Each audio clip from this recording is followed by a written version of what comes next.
அன்பர்களே, ஞானவழி என்னும் கருத்தமர்வில் மீண்டும் உங்களை சந்திப்பதிலே எனக்கு மிக்க மகிழ்ச்சி.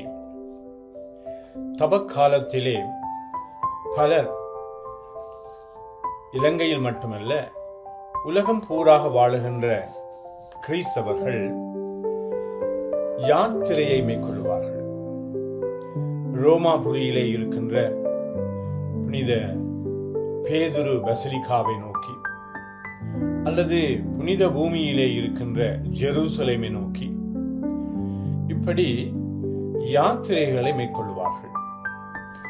மறை மாவட்டங்களிலே இருக்கின்ற சில புனித தலங்களாக கருதப்படுகின்ற கிறிஸ்துவினுடைய பாடுகளை தியானிப்பதற்காக பல ஊர்களில் இருந்தும் ஒரு குறிப்பிட்ட இடத்தை நோக்கி யாத்திரை செய்வார்கள். பல மைல்கள், கிலோமீட்டர்கள் நடந்து அந்த பயணத்தை செய்வார்கள். அல்லது அவர்கள் பாலதீவு, கச்சதீவு போன்ற இடங்களிலே இருக்கின்ற யாத்திரை தலங்களுக்கு அவர்கள் திருவிழாவுக்காக போவது ஒன்று.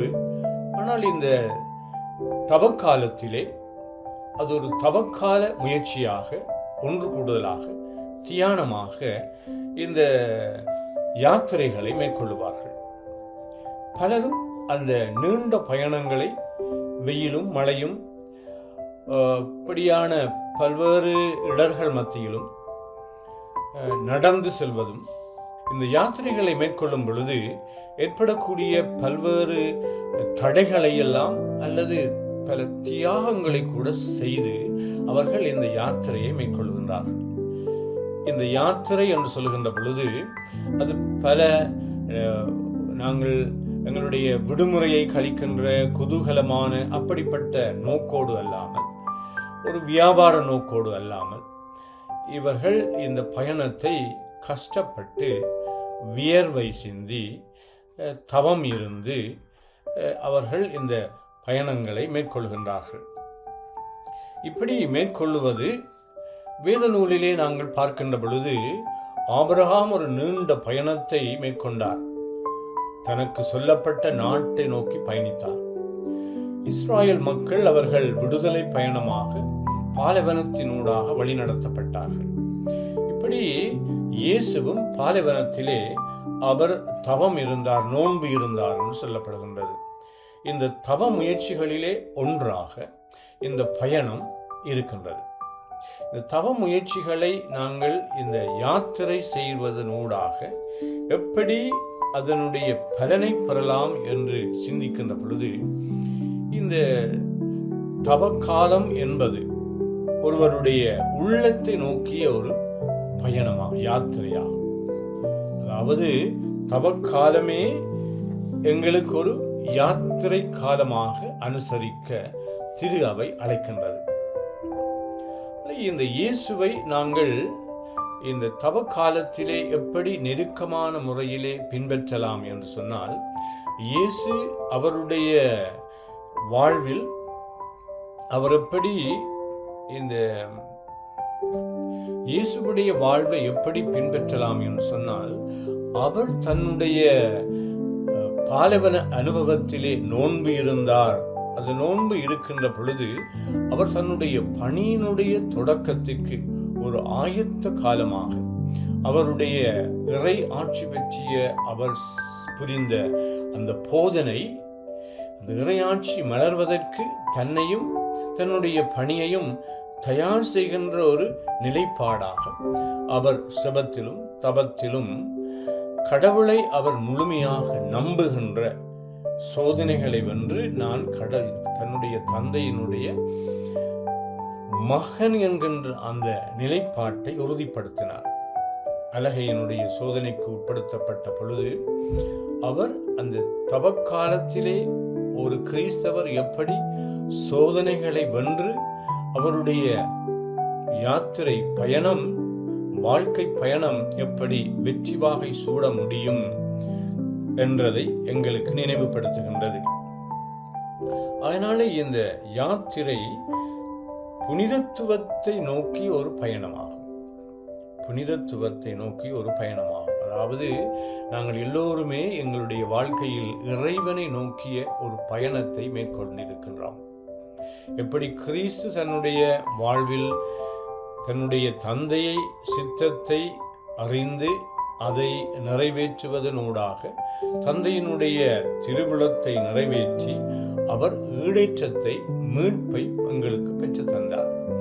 இந்த ஈடேற்றத்தை இந்த மீட்பை நாங்கள் பெறுவதற்கு நாங்கள் என்ன செய்கின்றோம் என்றால், இந்த குறிப்பாக இந்த தவ காலத்திலே மேற்கொள்ளுகின்ற இந்த யாத்திரை வெறுமனே ஒரு இடத்திலிருந்து எங்களுடைய இல்லத்திலே இருந்து ஒரு தூரத்திலே இருக்கின்ற ஒரு யாத்திரை தலத்தை சென்று அடைவது மட்டுமல்ல, அவைகளெல்லாம் நன்மையானது.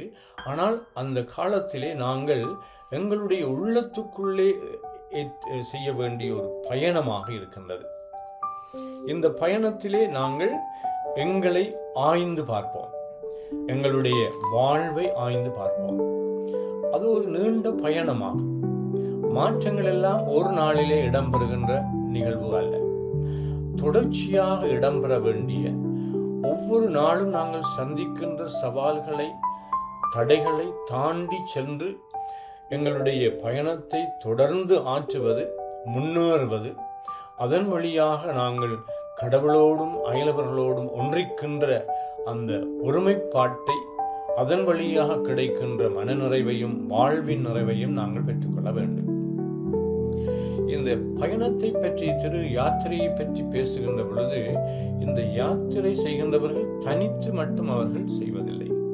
தனித்தனியாக அவர்கள் நடந்தாலும் அவர்கள் தங்களுடைய சகோதர சகோதரியோடு குடும்பமாக, குழுமமாக, அந்த பங்கு தளமாக அல்லது அவர்கள் ஏனையவருடைய இணைத்து ஒரு இணைந்த பயணத்தை மேற்கொள்கின்றார்.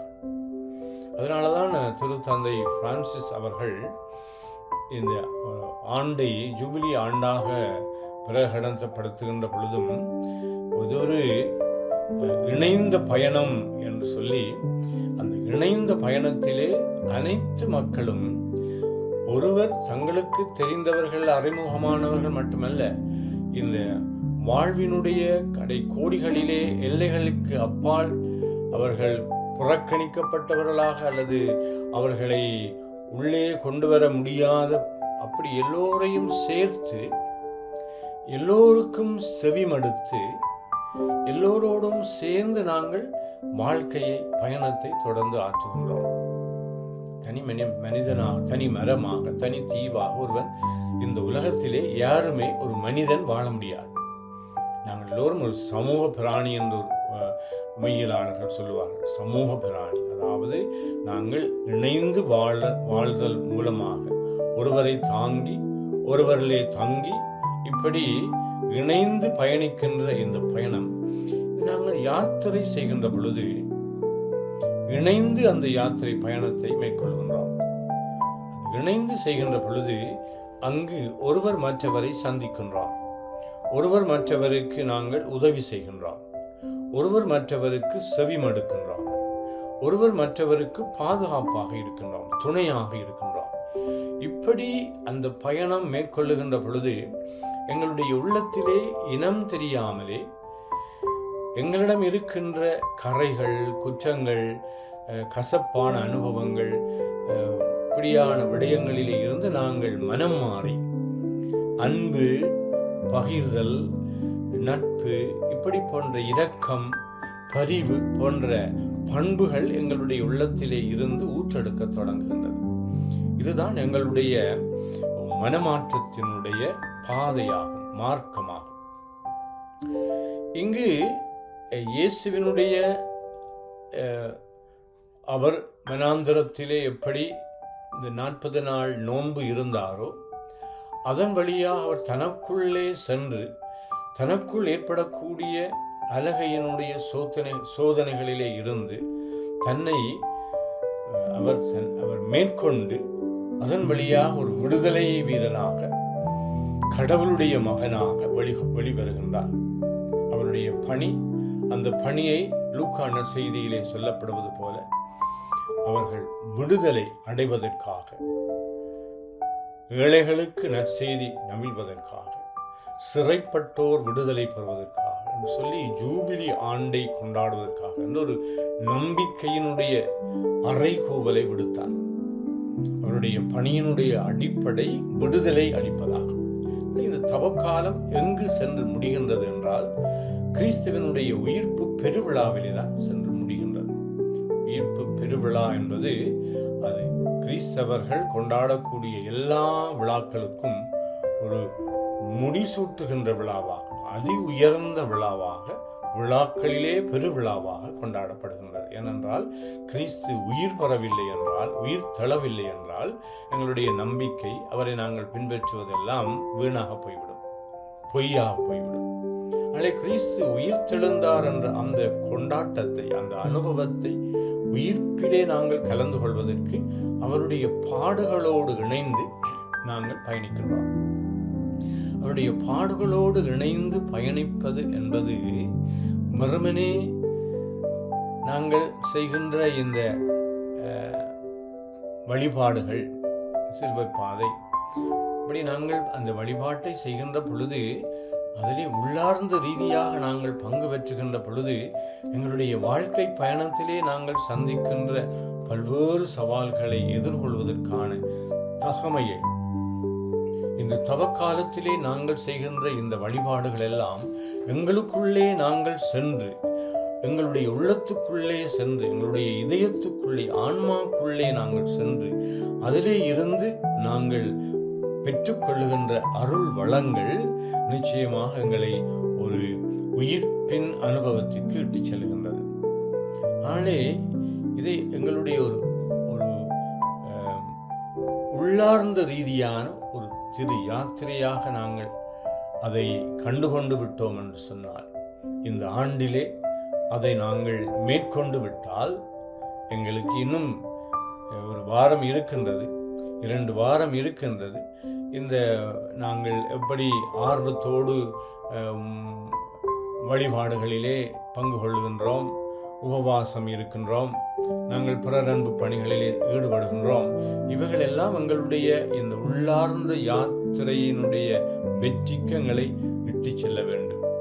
அதனாலே நாங்கள் இந்த யாத்திரையை என்று சொல்லி இந்த நாட்களிலே பலர் ஊர் விட்டு ஊர் சென்று அல்லது பொது இடங்களிலே ஒன்று கூடி இந்த வழிபாடுகளிலே கலந்து கொள்ளுகின்ற அந்த யாத்திரையோடு சேர்த்து அதனுடைய உட்பொருளை நாங்கள் உணர்ந்து எங்களுடைய வாழ்க்கைக்குள்ளே, உள்ளத்துக்குள்ளே சென்று என்னுடைய சிந்தனைகள், என்னுடைய நோக்கு, என்னுடைய பேச்சுக்கள், என்னுடைய நடத்தை, என்னுடைய உறவுகள் எப்படிப்பட்ட தூய்மையானதாக, தூய்மையை நோக்கி பயணிக்கின்றதாக, இறைவனோடு ஒப்புரவாகின்ற ஒரு பயணமாக, அயலவர்களோடு ஒப்புரவாகின்ற ஒரு பயணமாக, உயிரூட்டமுள்ள அர்த்தமுள்ள ஒரு பயணமாக உங்களுடைய வாழ்வு இந்த காலங்களிலே அமைய வேண்டும் என்று நான் வாழ்த்தி விடைபெறுகின்றேன்.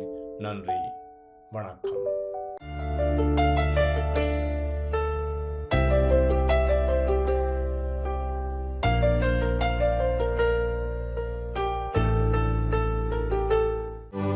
யாடியா T5L மகிழ்ச்சி நிறைந்த நீண்ட பயணத்திற்கு. ஹோலி மேரியில் புத்தம்புது நிகழ்ச்சிகளை உடனுக்குடன் பார்த்து மகிழ எமது Facebook மற்றும் YouTube பக்கத்தை லைக் செய்யுங்கள்.